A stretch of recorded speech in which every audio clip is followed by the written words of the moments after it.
propósito detrás de las cosas que nosotros hacemos, ¿ok? Debe estar conectado con la persona de Cristo. Y yo creo que este es el caso para los discípulos de Jesús. Para ellos no era tanto el hecho de un comienzo nuevo de año o de un comienzo nuevo de planes y metas que se trazaron para sí mismos, sino que vemos con los discípulos que fue un comienzo de una nueva vida. Fue un comienzo de una nueva vida.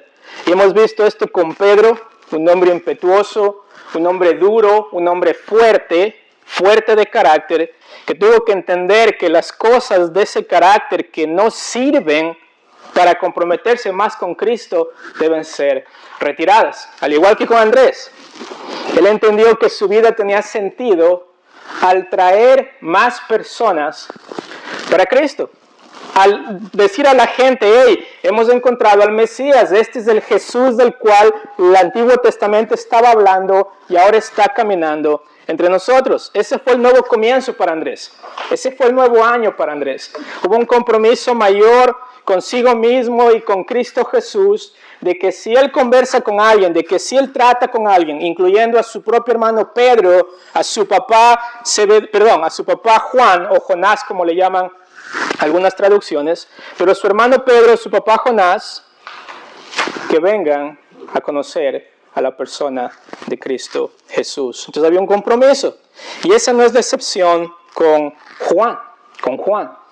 Y la anterior semana veíamos que este Juan es reconocido en los evangelios como al cual Jesús amaba, al que Jesús amaba.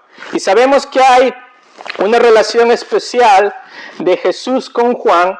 No sabemos específicamente, y no nos dicen los evangelios, qué fue lo que motivó esta frase de parte de Juan de decir, este es el apóstol al cual Jesús amaba. Pero yo creo que sí responde una pregunta que tal vez nuestro corazón tiene, y es la pregunta de a quién yo quiero que realmente me ame. ¿Quién realmente quiero que me ame? ¿Quién realmente quiero que sea esa persona la cual yo soy el objeto de ese amor sacrificial? Y acá Juan se dio cuenta, ¿no es cierto?, que él no quiere describirse a sí mismo en los evangelios, y pocas veces se menciona el nombre Juan con referencia al apóstol Juan, sino a veces él omite intencionalmente su nombre en el evangelio de Juan y se refiere a sí mismo como el que Jesús amaba. Y yo creo que esa es una definición de la vida en la cual yo quiero tener. O sea, el nombre de Esteban se va a olvidar pronto, ¿ok? O sea, en la tumba seguramente habrá alguna tristeza por ahí debido al afecto que hay entre la familia, pero al final la realidad es cómo vamos a ser recordados. Y yo creo que Juan nos demuestra a través de esta descripción que él quería ser recordado como aquel a quien Jesús amaba. A quien Jesús amaba. Y esa demostración es dada a lo largo del ministerio que Juan tuvo con Jesús. Esa fue la evaluación de su vida. Ese fue su nuevo año. Esa fue la forma en la cual él estaba evaluando la vida desde ese punto en adelante. Y la anterior semana hablamos acerca de su procedencia, hablando de Juan, y veíamos su nombre, ¿se acuerdan? El nombre Juan venía ¿de dónde? No sé si se acuerdan. Del hebreo, ¿no es cierto? Yohanan, que significa Jehová ha favorecido. Es decir, el equivalente del hebreo al griego de Juan es Jehová ha favorecido. Jehová ha mostrado misericordia. Y decíamos que este es un recordatorio del que al que Jesús ama es a quien Jesús ha mostrado ¿qué? Gracia, y ha mostrado misericordia. Es decir, Juan no pudo ganarse el amor de Cristo. Esto es algo que lo vemos incluyendo desde su nombre. Es decir, empezando en su nombre, nos damos cuenta que el nombre de Juan indica a alguien que no puede ganarse el amor de Dios, sino que más bien el amor que él recibe es debido a la misericordia que Jesús tenía por él. Segundo, hablábamos de su familia. ¿Quién era el papá de Juan? Los evangelios nos dicen que era Zebedeo. ¿Quién era el hermano de Juan? Los evangelios nos dicen que el nombre de él era Jacobo. ¿Y quién era potencialmente la mamá de ellos? De acuerdo a lo que hablamos la anterior semana, Probablemente el nombre de la mamá era Salomé, que era la hermana de María, la madre de Jesús. Entonces decíamos que dentro de la familia de Juan existe un compromiso, ¿ok? Un compromiso de seguir a Jesús. Sabemos que ellos tenían recursos, sabemos que los evangelios nos dicen que ellos tenían sirvientes, tenían jornaleros. Algunos dicen en la historia que incluso Zebedeo tal vez tenía una flota de botes, los cuales trabajaban para él, incluyendo también a Pedro y Andrés con su papá, que eran juntos, trabajaban juntos como pescadores.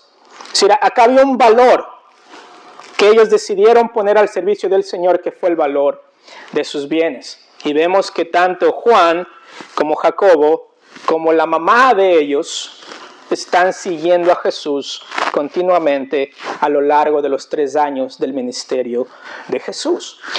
No nos dice mucho acerca de Zebedeo, como hablamos la anterior semana, pero podemos entender que Zebedeo es la persona que tuvo que quedarse a cargo del negocio para soportar a la familia, pero también, como dicen algunos comentaristas, para seguir apoyando el ministerio de Jesús.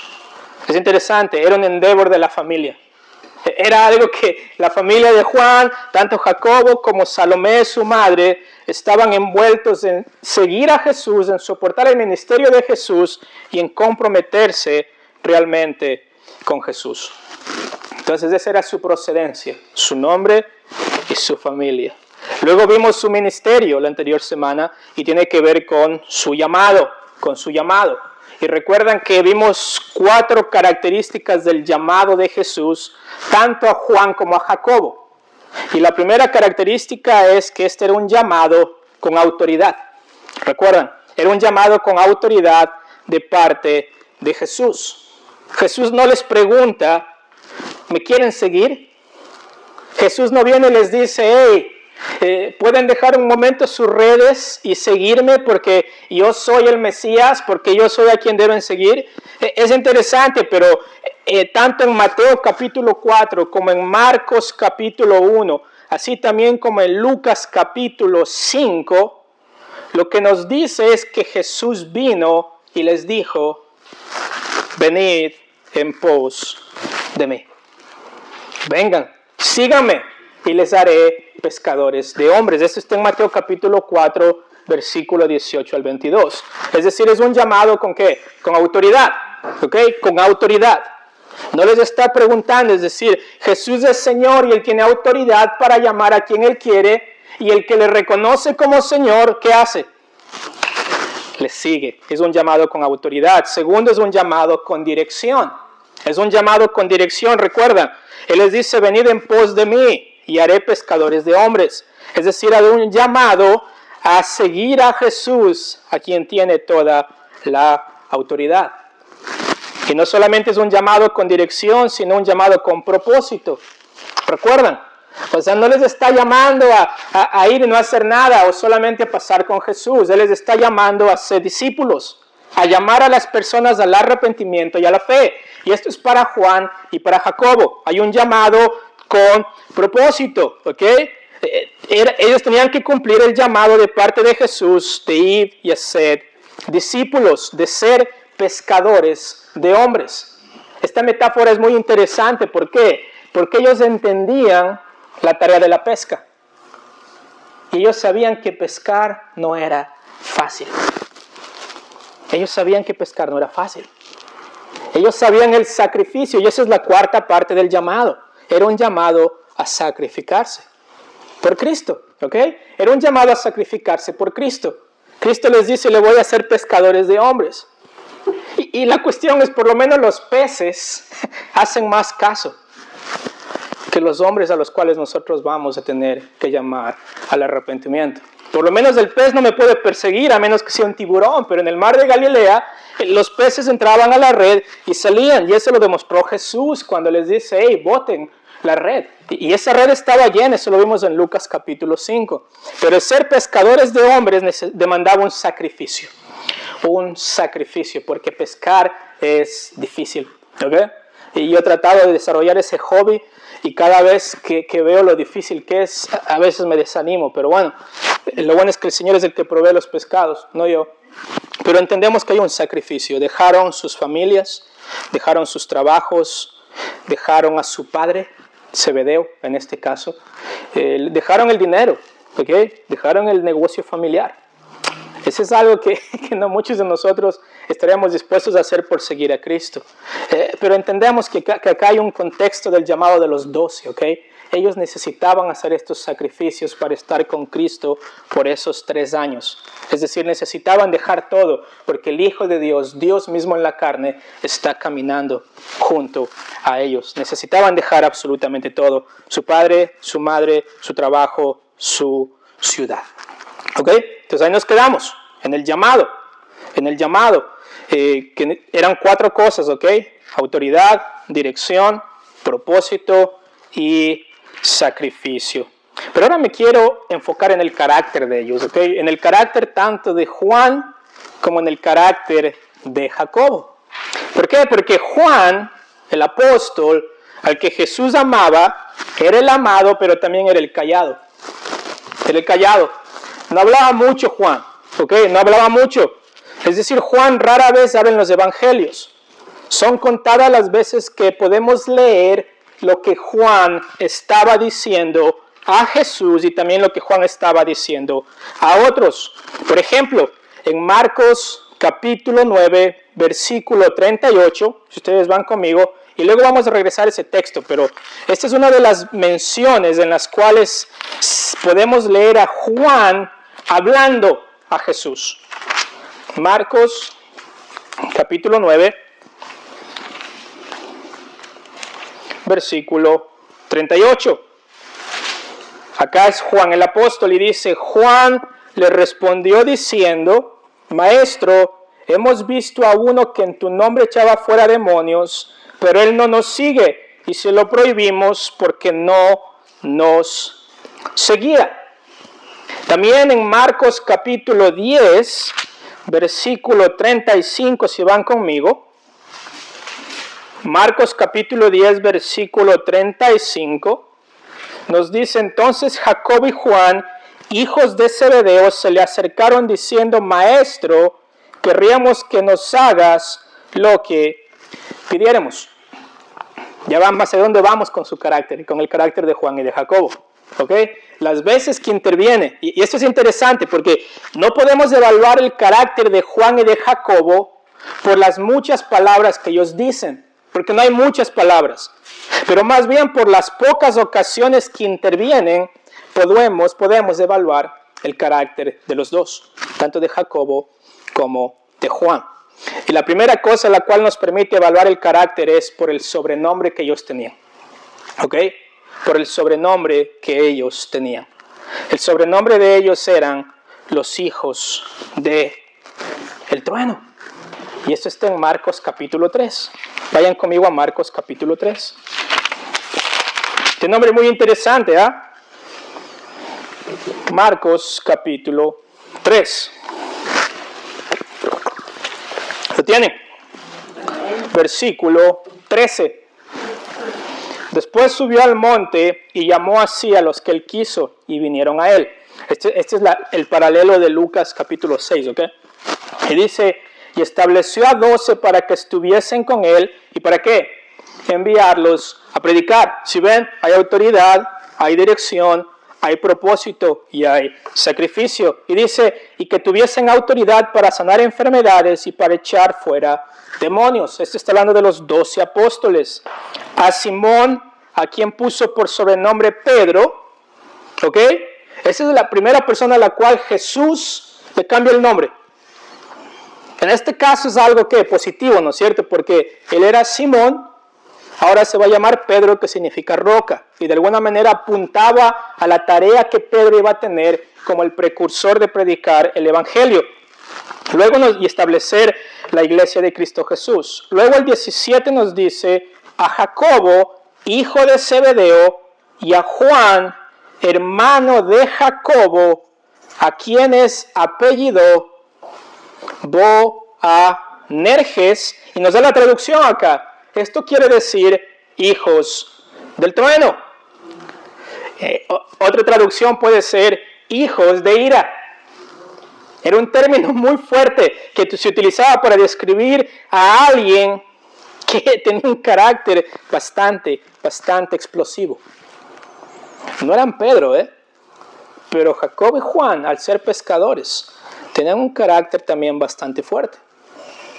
Es una característica única de Jacobo y Juan que los hace merecedores de un sobrenombre de parte de Jesús. Acá dice, les apellidó Boanerges.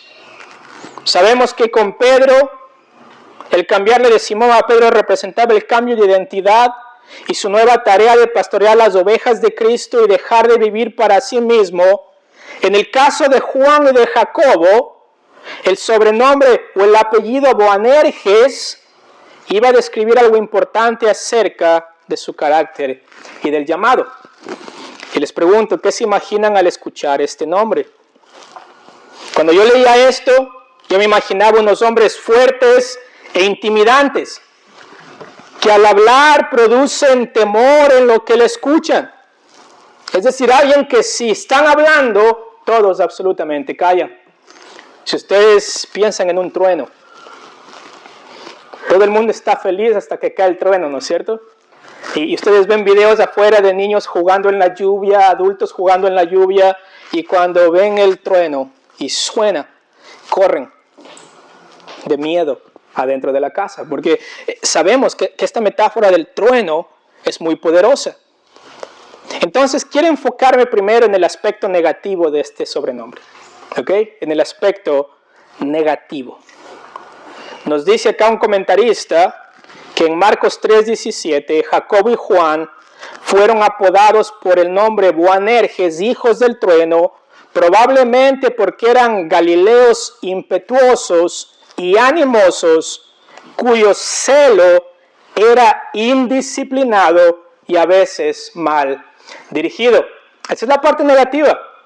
Es decir, hay una parte positiva en la cual podemos decir tu voz es como de trueno, o podemos decir eres como un trueno. O sea, no hay quien te pare. ¿Okay? No hay quien te pare. Otro comentarista dijo, a ambos se les caracteriza por el celo, la pasión y la ambición.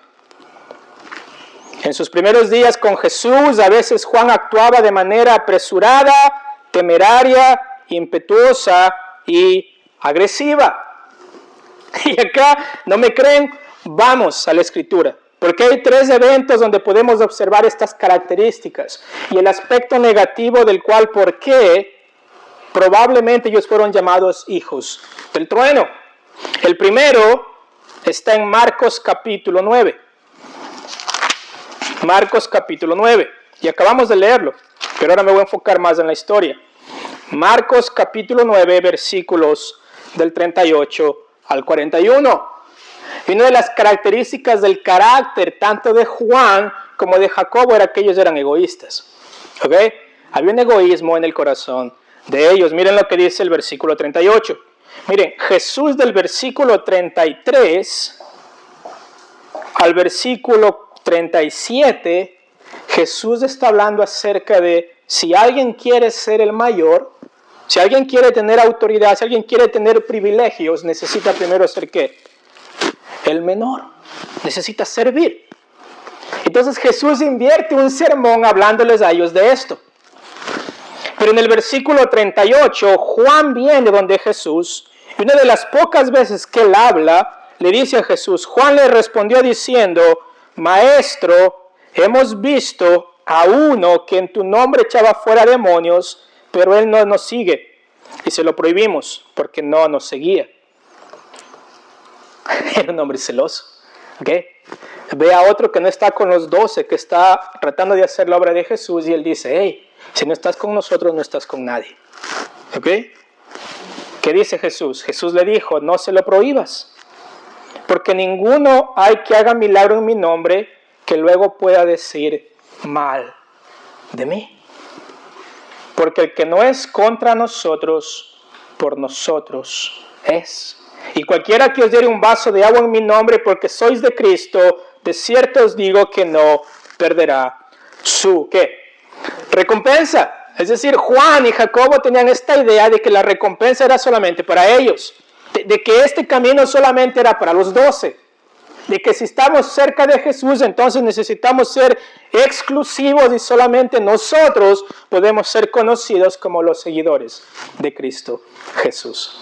Un egoísmo mezclado con un exclusivismo. ¿Okay? Segundo, también había una falta de amor por los perdidos. Miren lo que dice Lucas capítulo 9. Lucas capítulo 9.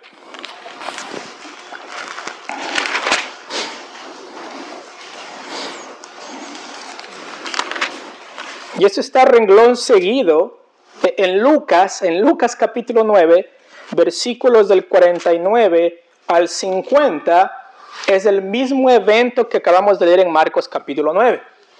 Este evento de que hay alguien hablando de Jesús, haciendo milagros en el nombre de Jesús y no está con nosotros, entonces no debe ser de nosotros. Exclusivismo, egoísmo. Y luego a renglón seguido, en Lucas capítulo 9, versículo 51, miren lo que dice acá. Cuando se cumplió el tiempo en que él había de ser recibido arriba, afirmó su rostro para ir ¿a dónde? A Jerusalén. ¿De qué está hablando acá? Está hablando de que él está anticipando ya su muerte, su entierro, su resurrección y también su ascensión. Es decir, él va a ser recibido en Jerusalén, comienzan a subir a Jerusalén. O sea, este es un tiempo de tristeza para Jesús porque él sabe que va a llevar los pecados sobre él. Pero dice en el versículo 52, y envió mensajeros delante de él, los cuales fueron y entraron en una aldea ¿de qué? De los samaritanos para hacerle preparativos. Mas no le recibieron, ¿por qué? Porque su aspecto era como de ir a Jerusalén. ¿Recuerdan?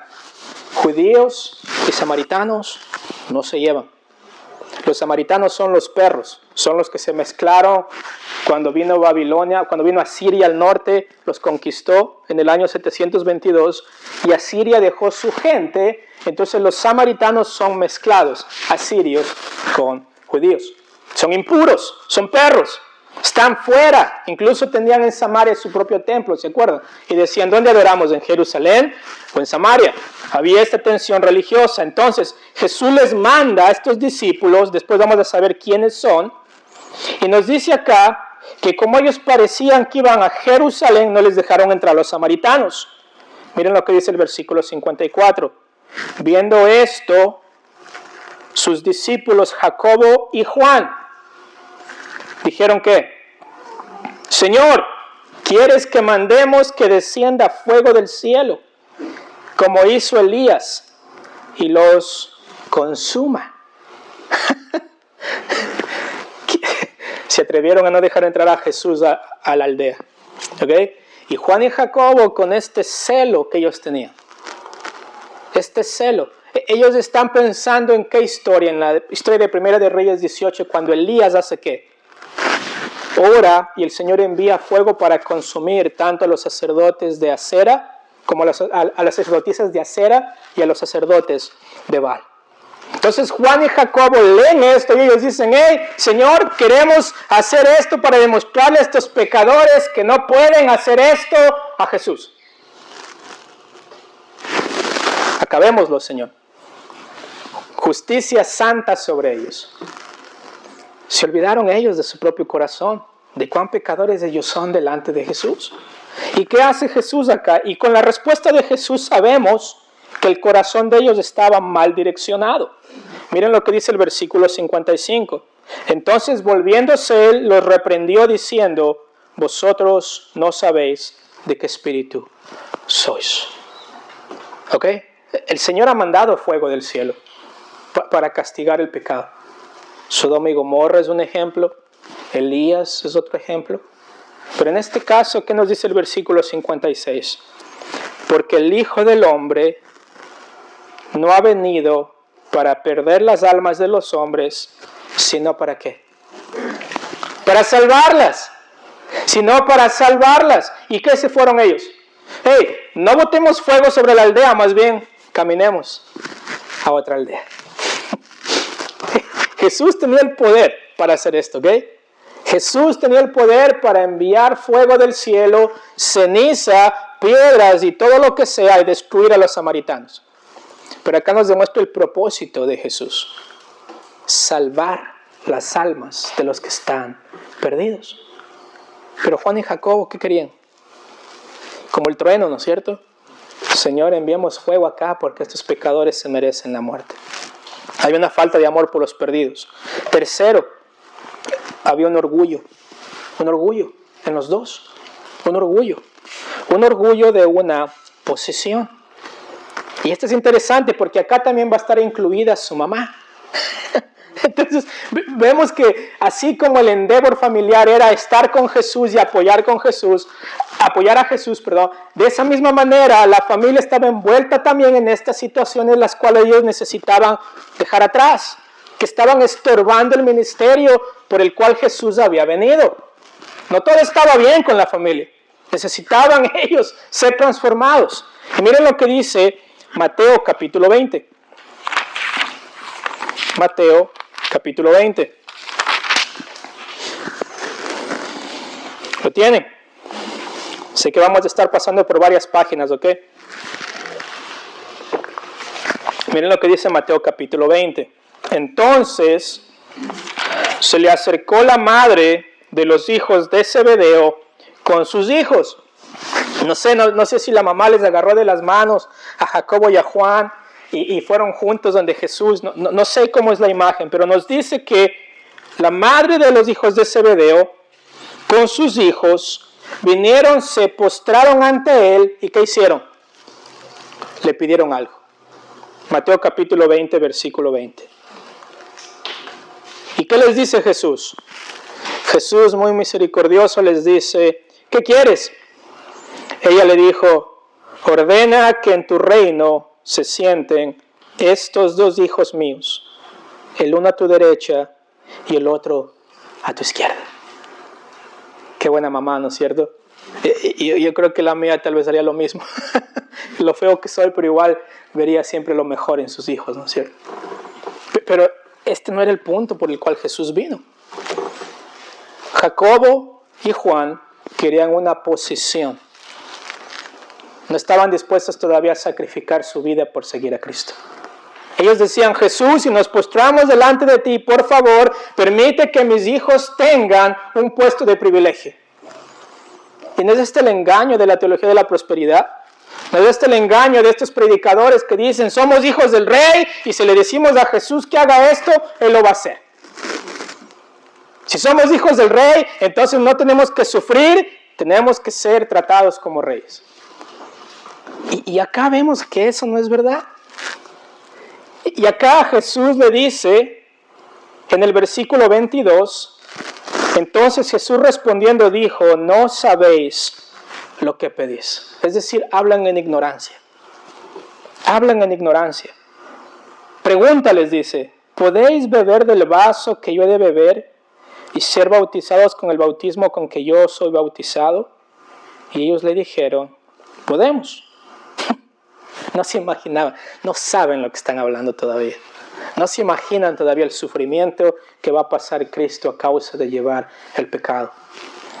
Y miren lo que dice acá: Él les dijo: a la verdad de mi vaso beberéis, y con el bautismo con que yo soy bautizado seréis bautizados, pero el sentaros a mi derecha y a mi izquierda no es mío darlo, sino a aquellos para quienes está preparado por mi Padre. Es decir, tú estás en el lugar que Dios quiere que estés. Esa es la respuesta. Y si hay un privilegio es porque Dios ha decidido darte un privilegio. No porque tú te acercas a Jesús para buscar eso. Y acá el orgullo que ellos tenían era impresionante. Tratar de usar a Jesús y su mamá. O sea, tal vez entendemos porque como veíamos, Salomé era la hermana de María, su madre.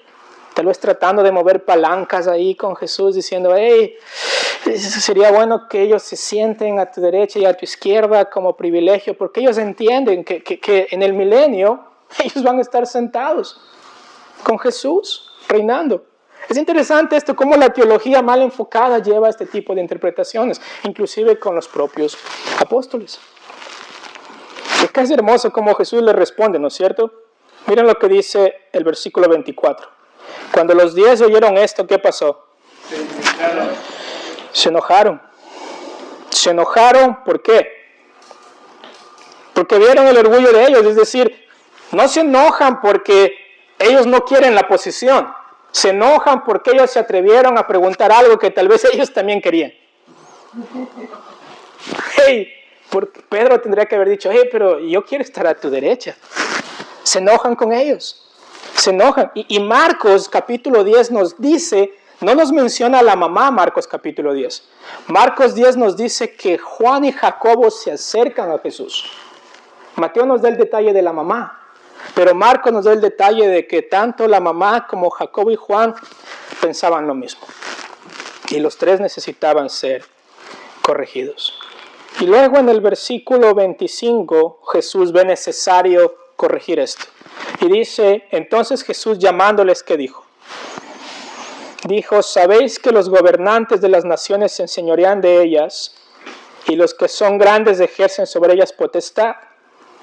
Mas entre vosotros no será así, sino que el que quiera hacerse grande entre vosotros, ¿qué será primeramente? Vuestro servidor. Y el que quiera ser el primero entre vosotros será ¿qué? Vuestro siervo, como el Hijo del Hombre no vino para ser servido, sino para servir y para dar su vida en rescate. Por muchos, mis hermanos, ¿qué posición estamos buscando este día? ¿Qué posición queremos en el nuevo año? Que es un estorbo para el avance del Evangelio. ¿Queremos salud? Y la salud es esa posición que si no estoy con salud, Señor, no voy a cumplir la misión que tú me has dado. ¿Queremos dinero? Dinero, Señor, si no tengo dinero no puedo servirte, entonces no puedo ser un discípulo tuyo si no tengo dinero. Que otra gente esté conmigo, Señor, si no hay otra gente conmigo no puedo seguirte, Señor. Mis hermanos, el buscar una posición que no ha sido dada a nosotros por el Señor es pecado, porque estamos estorbando la obra del ministerio que Jesús empezó. Y acá con Juan y Jacobo nos damos cuenta que tenían una perspectiva equivocada de lo que realmente Jesús quería de ellos. Y Jesús les dice, yo voy a ser el mayor ejemplo de servicio. Voy a ir y morir en la cruz. Porque yo no vine para ser servido, sino para servir. Y mis hermanos, si Cristo no vino para ser servido, ¿quiénes somos nosotros para a veces pensar que nosotros necesitamos ser servidos? Que tenemos una posición en la cual estamos exentos de avanzar la misión de predicar el Evangelio de Jesucristo. Mis hermanos, Jesús vino y nos dio el ejemplo. Y dentro de esto, lo que me encanta es que vemos una transformación en ellos. Vemos una transformación. ¿Por qué? Porque como hemos dicho desde el principio, ni Pedro, ni Andrés, ni Jacobo, ni Juan estaban calificados para ser los apóstoles de Jesús. Necesitaban ellos dejar todo y seguirle. Necesitaban dejar las cosas que estaban estorbando la obra del ministerio. Y acá el exclusivismo, la falta de amor por los perdidos, el orgullo de una posición estaba estorbando el Evangelio.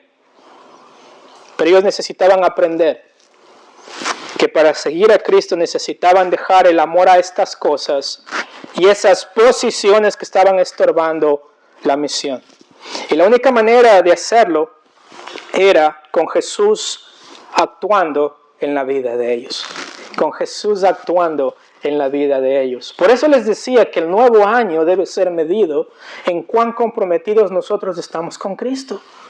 Porque solamente de esa manera podemos llegar al final de año y decir gracias Señor por esta obra grandiosa que tú hiciste en mi vida.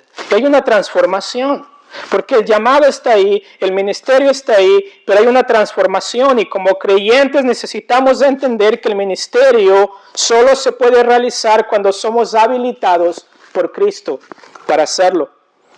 Como con Juan no era la excepción, tuvo que crecer en su amor por quien lo había amado a él primero, Cristo Jesús, y ser corregido por ese a quien le amaba cada vez que él intentaba realizar su propia misión y no la misión de Jesús. Y Jesús los corrige. Y Jesús les lleva a ellos, tanto a Jacobo y a Juan y a Pedro y a Andrés, para corregir. Y la primera cosa que Él corrige en ellos es esta confianza que ellos tenían en sí mismos, en la obra que ellos podían hacer, para que ellos tengan fe solamente en la obra de Jesús. Solamente en la obra de Jesús. No era acerca de la aprobación de la gente, no era acerca de lo que trabajaba o lo que no trabajaba, sino era acerca de lo que Jesús vino a hacer en este mundo. Miren lo que dice Marcos capítulo 5. Marcos capítulo 5. Y voy a correr un poco porque quiero acabar esta sección el día de hoy. Marcos capítulo 5, versículo 37. Miren lo que dice acá. ¿Se acuerdan que ese es el relato de la hija de Jairo?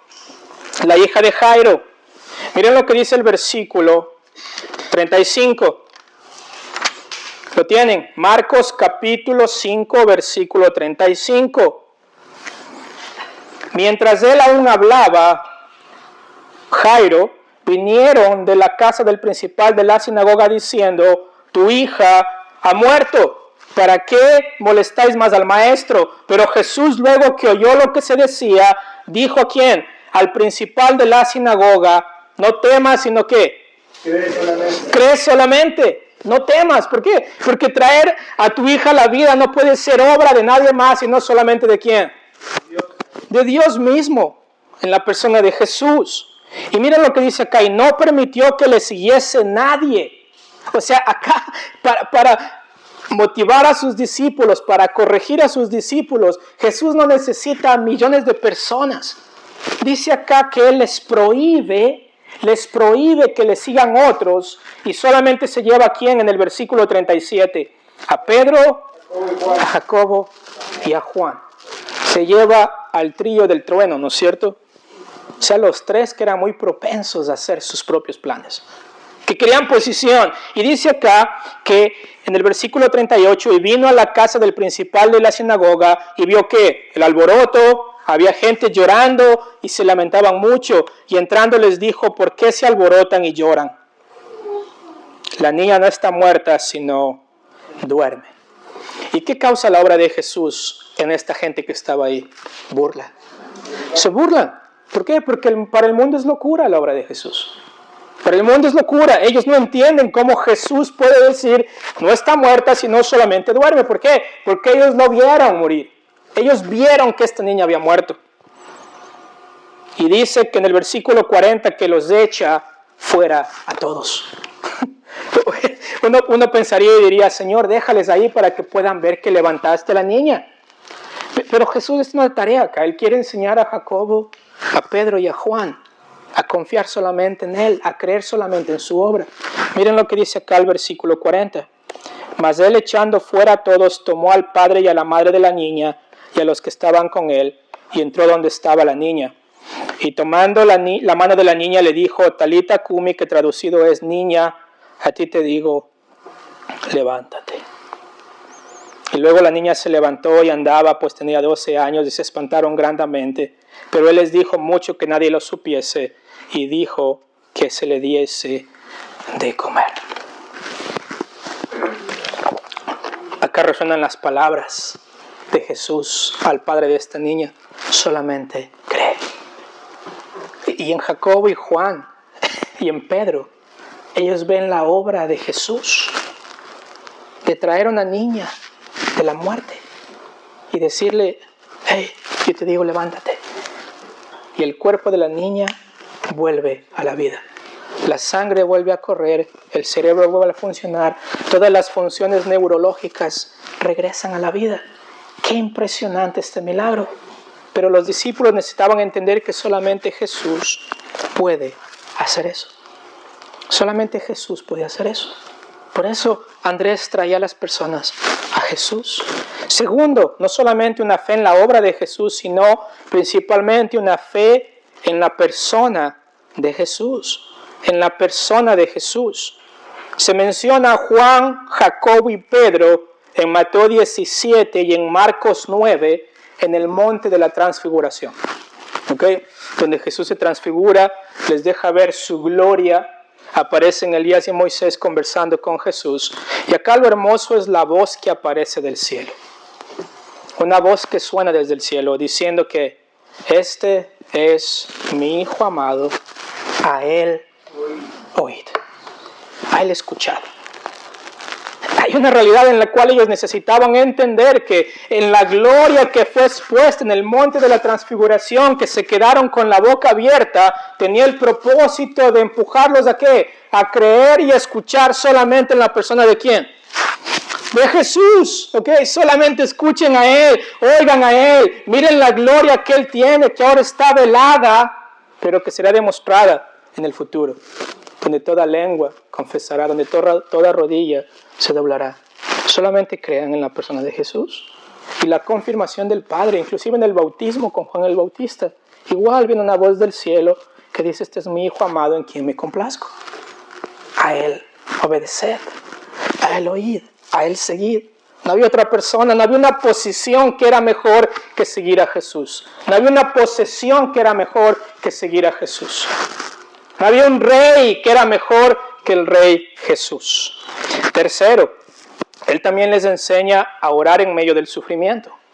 Porque ellos iban a sufrir. Ustedes recuerdan, cuando le piden a Jesús que lo siente a su derecha y a su izquierda, Él les dice, ustedes pueden tomar del vaso que yo voy a beber, ser bautizados con el bautismo que yo voy a ser bautizado. Y Jesús les dice, ellos dicen, sí, podemos. Y Jesús les dice que sí, lo van a hacer, porque van a sufrir por mi causa. Y cuando Jesús establece el ejemplo a ellos en esta transformación, les enseña a orar en medio de la dificultad. Se lo menciona en Mateo 26, cuando Jesús sube al monte Getsemaní para orar antes de su muerte. ¿A quién se lleva? A Pedro, a Jacobo y a Juan. En el momento de mayor necesidad del Señor Jesús, en su tiempo de angustia, como dice Hebreos capítulo 4, versículo 15, Jesús quiere estar con los tres, Jacobo, Juan y Pedro, porque ellos necesitaban aprender que para soportar la persecución necesitaban aprender a orar a su Padre que está en los cielos.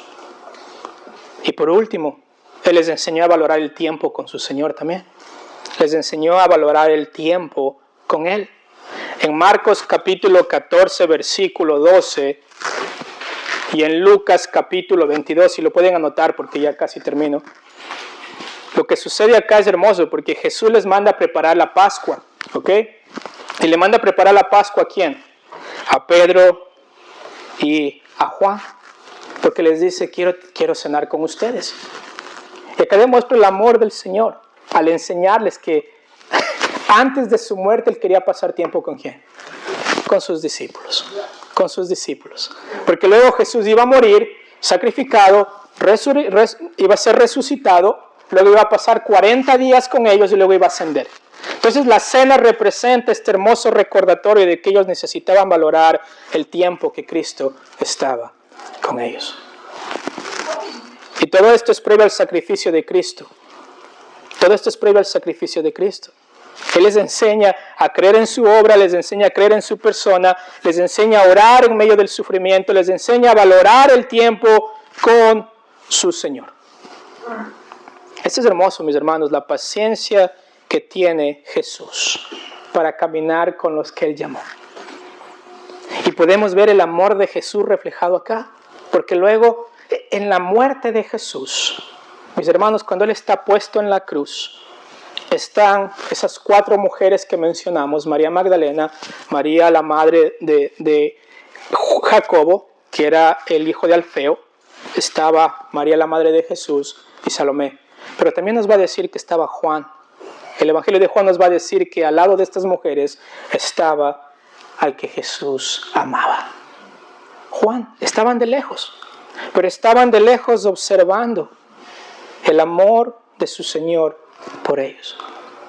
El amor de su Señor de ir a la cruz y morir por ellos. A pesar de que buscaron posición, a pesar de que estaban locos y querían mandar fuego del cielo para destruir a pecadores, Jesús les dice que voy a morir por ustedes. Ese es el amor que demuestra el Salvador hacia los suyos. un amor genuino. También vemos la veracidad de Jesús. ¿Por qué? Porque Él resucitó. Él resucitó. Vemos que Jesús no mintió. Jesús se levantó de los muertos y se presenta a ellos y les dice, aquí estoy, yo les dije, la Escritura decía que iba a morir, iba a ser resucitado al tercer día y aquí estoy. No les mentí. Mis hermanos, Jesús es veraz y lo vemos en la Escritura que Jesús nunca miente. Él dijo que iba a morir y murió. Él dijo que iba a resucitar y resucitó. Él dijo que vino para salvar y salvó. Él nunca miente. Tercero, vemos el discipulado de Jesús. Él pasa 40 días con estos discípulos. 40 días. Come con ellos, sale a pescar con ellos, les enseña a ellos todo lo que ellos necesitaban aprender para perseverar. Para perseverar. Y por último vemos la continuación de la obra de Jesús. Ustedes saben que de acuerdo a Gálatas capítulo 2, versículo 9, nos dice que Juan llegó a ser un pilar de la iglesia en Jerusalén. Aprendió su lección.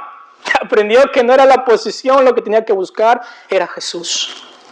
Era confiar en la obra de Jesús, confiar en la persona de Jesús. Él necesitaba entender que para estar con Jesús necesitaba sacrificarse. Y acá vemos que la tradición dice que Juan murió de viejo exiliado en la isla de Patmos. Apocalipsis capítulo 1 nos dice esto. También vemos que Juan escribió el Evangelio de Juan y escribió las tres cartas de Juan, de cómo ser un verdadero creyente, cuáles son las marcas de un verdadero creyente. Él entendió su lección. En el Evangelio de Juan no menciona su nombre, porque él entendió que no es la posición, es el nombre de Cristo el que tiene que salir al frente. Y no solamente eso, sino que con Jacobo, ¿saben qué sucede? Jacobo es asesinado en el año 44 después de Cristo. ¿Por quién? Por Herodes. Herodes lo mata. Porque entendieron que para seguir a Cristo inclusive iba a requerir la vida de ellos. Y fue en Hechos capítulo 12 nos dice que Herodes mató a Jacobo, el hermano de Juan, a filo de espada. A filo de espada. Él dio su vida por Cristo. Buscaba posición, exclusivista, orgulloso, pero vemos que debido al estar con Cristo, a la obra de Cristo en su vida, el hombre llega a ser un hijo de Dios que da su vida por el Evangelio. Con Juan vemos un hombre de Dios que da su vida por el Evangelio. Y mis hermanos, podemos aprender tantas cosas de la obra de Cristo en la vida de los apóstoles. Y hemos estudiado Juan, Jacobo, su ministerio, su transformación, para entender que para seguir a Cristo necesitamos vivir comprometidos con la misión que Jesús nos encargó. Para Jacobo, el Señor requirió su vida. Para Juan, el Señor requirió fidelidad hasta el fin de sus días. Como familia, como individuos, como iglesia, nuestra labor es comprometernos y sacrificarnos para la obra de Cristo. Muchas veces pensamos como Pedro en Juan capítulo 21, versículo 22, cuando Jesús le dice, Pedro, sígueme. Y Pedro dice, ¿pero qué del discípulo al que tú amas? ¿Qué va a hacer él? Y Jesús le dice, hey, si yo quiero que él se quede acá y que esté vivo hasta que yo regrese, le dice Jesús, ¿qué tiene esto que ver contigo? Jesús le dice, en cuanto a ti, sígueme. ¿Qué importa lo que el Señor les ha dicho a los demás? Y acá es algo importante, mis hermanos. Porque muchas veces nos enfocamos en nuestra vida cristiana en cómo otros siguen a Jesús. Necesitamos entender que Cristo nos llamó a nosotros personalmente a cumplir con la obra del ministerio, a caminar con Jesús, a creer en la persona de Jesús, a sacrificarnos por Jesús hasta que Él nos lleve a casa. Amén. No todos vamos a ser pastores. No todos van a ser líderes de ministerio. No todos van a ser maestros. Pero mis hermanos, el lugar en el que el Señor les puso ahora, ustedes necesitan ser fieles y comprometidos a la obra que Él nos encargó. Amén. Recordemos las palabras de Pedro, que de él, y el Señor le dice, no te enfoques en Él, porque Él tiene su labor, Él tiene su función. Te estoy hablando a ti. Te estoy hablando a ti, te estoy hablando a ti. Sígueme, sígueme. Y mis hermanos, al estudiar la vida de Jacobo y Juan, ese es el desafío que nosotros tenemos. Y cuando evaluemos el año, en diciembre 31 del 2025, podamos decir gracias, Señor, porque estamos más comprometidos contigo. Porque en el lugar que tú me pusiste cumplimos la misión que tú nos encargaste, Señor. Amén. Vamos a orar. Amado Señor, gracias, Padre, por su palabra. Rogamos, Señor, que nuestro corazón pueda entender, Señor amado, y pueda identificar las cosas que estorban el ministerio. Y que al dejarlas atrás, Señor, nosotros podamos realmente enfocarnos en el llamado que usted ha hecho para nosotros. Primeramente, la salvación sin merecernos, escogiéndonos antes de la fundación del mundo, escogiendo amarnos primero, antes de cualquier obra que nosotros hayamos podido hacer. Y también, Señor amado, en ese llamado de ser sus discípulos, de ir y hacer discípulos a todas las naciones, Señor amado. Permítanos ser fieles en ello. Por favor, Señor, no importa en la edad que estamos, no importa en el lugar en el que estamos, la familia a la que pertenecemos, el llamado sigue siendo el mismo, Señor. Y permítanos ser hallados fieles, sea entregando nuestra vida por el Evangelio si así es necesario, o viviendo hasta la edad que usted quiera que vivamos, Señor amado, siendo fieles, terminando bien la carrera. Gracias, Señor, por su misericordia para nuestras vidas. En el nombre de Cristo Jesús.